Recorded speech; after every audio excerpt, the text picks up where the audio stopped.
જુનાગઢ તાલુકા પંચાયત પર ટક્કર બરાબરની જોવા મળી। 18માંથી 9 સીટ ભાજપને તો 9 સીટ આમ આદમી પાર્ટીના ફાળે ગઈ। હવે અહીંયા શાસન કોનું તેને લઈ પણ ભારે असमंजस જેવી સ્થિતિ જોવા મળી રહી છે। હજુ પણ સસ્પેન્સ છે। અમારે તાલુકા પંચાયતમાં 18 સીટ છે, 10 સીટથી તાલુકા પંચાયત બનતી હોય છે, પણ સંજોગો વસાવત 9 અમારી અને 9 ભાજપની આવી છે। મતદાનનો વિકલ્પ છે અને આગળ તો અમે ગોપાલભાઈના વટપણ હેઠળ પબ્લિકને સુશાસન કેવી રીતે મળે, પબ્લિકનું ભલું કઈ રીતે થાય એ તરફ અમે પ્રયાસ કરી રહ્યા છીએ। આખો વિડીયો જોતા પહેલા હજુ પણ અમારી ચેનલને સબસ્ક્રાઇબ નથી કરી તો YouTube પર સબસ્ક્રાઇબ કરો અને Facebook અને Instagram પર ફોલો કરો।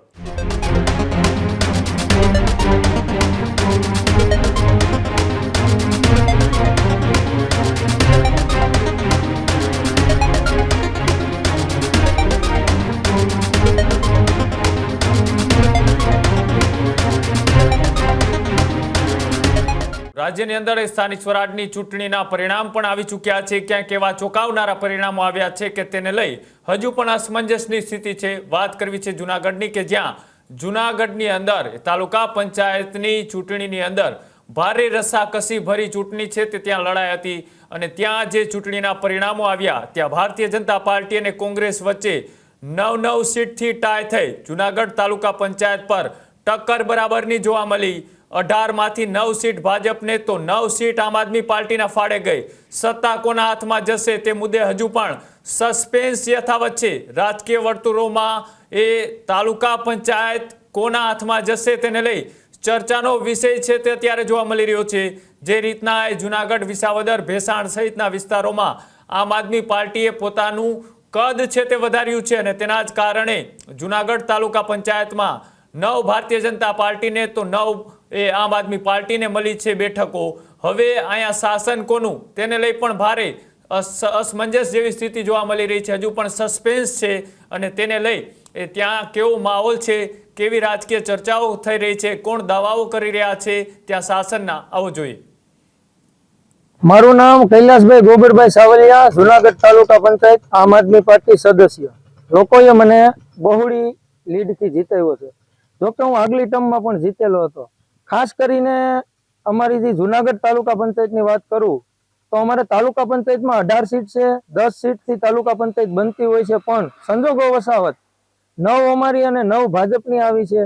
તો અમારે ગોપાલભાઈ ઇટાલિયા અમારા માનની ધારાસભ્યશ્રી તથા હરેશભાઈ સાવલિયા જિલ્લા પ્રમુખશ્રીની વટપટ હેઠળ સતત એના માર્ગદર્શનથી અમે અમારી તાલુકા પંચાયત રચવા જઈ રહ્યા છીએ।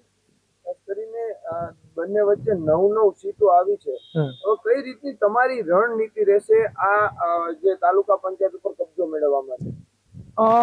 બંનેની 9 સીટ આવી છે એટલે હું જાણું છું ત્યાં સુધી ટાઈ પડી છે, પણ આમાં પબ્લિકનું જો સારું થતું હોય, ભ્રષ્ટાચાર મુક્ત શાસન મળતું હોય તો અમે કોમ્પ્રોમાઇઝથી તાલુકા પંચાયત બેસાડશું। બાકી તો મારા ખ્યાલ મુજબ છે ત્યાં સુધી મતદાનનો વિકલ્પ છે અને આગળ તો અમે ગોપાલભાઈના વટપણ હેઠળ ટીડીઓ શ્રીને મળી અને જેમ બને એમ પબ્લિકને સુશાસન કેવી રીતે મળે, પબ્લિકનું ભલું કઈ રીતે થાય એ તરફ અમે પ્રયાસ કરી રહ્યા છીએ।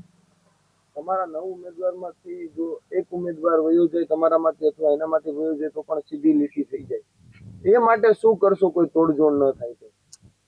હવે અમારા 9 ઉમેદવારમાંથી અમે ઈમાનદાર પાર્ટી છે, ભ્રષ્ટ પાર્ટી નથી, એટલે અમારામાંથી તો કોઈ જાય એવી શક્યતા નથી, પણ એનામાંથી કોઈને આવવું હોય તો વેલકમ, અને ભ્રષ્ટાચાર મુક્ત શાસન આપતા હોય તો અમે વેલકમ કરીએ છીએ। હું ગોવિંદ સોલંકી, જુનાગઢ તાલુકા ભાજપ પ્રમુખ।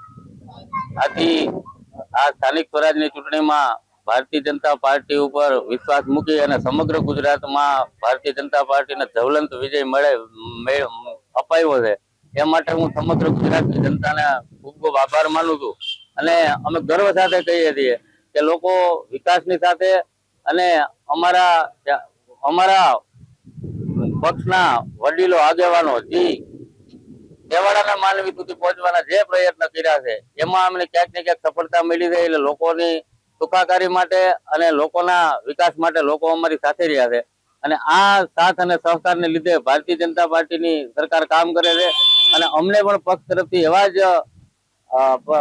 જ કાર્યો કરવા માટે હંમેશા પ્રેરણા મળે છે કે જ્યાં છેવાડાના માનવીઓ સુધી પહોંચી અને લોકોની સુખાકારીમાં વધારો થાય. હજુ સુધી તમે અમારી ચેનલને સબસ્ક્રાઇબ નથી કરી તો અત્યારે જ ન્યૂઝરૂમ ગુજરાતને સબસ્ક્રાઇબ કરો, ફેસબુક અને ઇન્સ્ટાગ્રામ પર ફોલો કરો.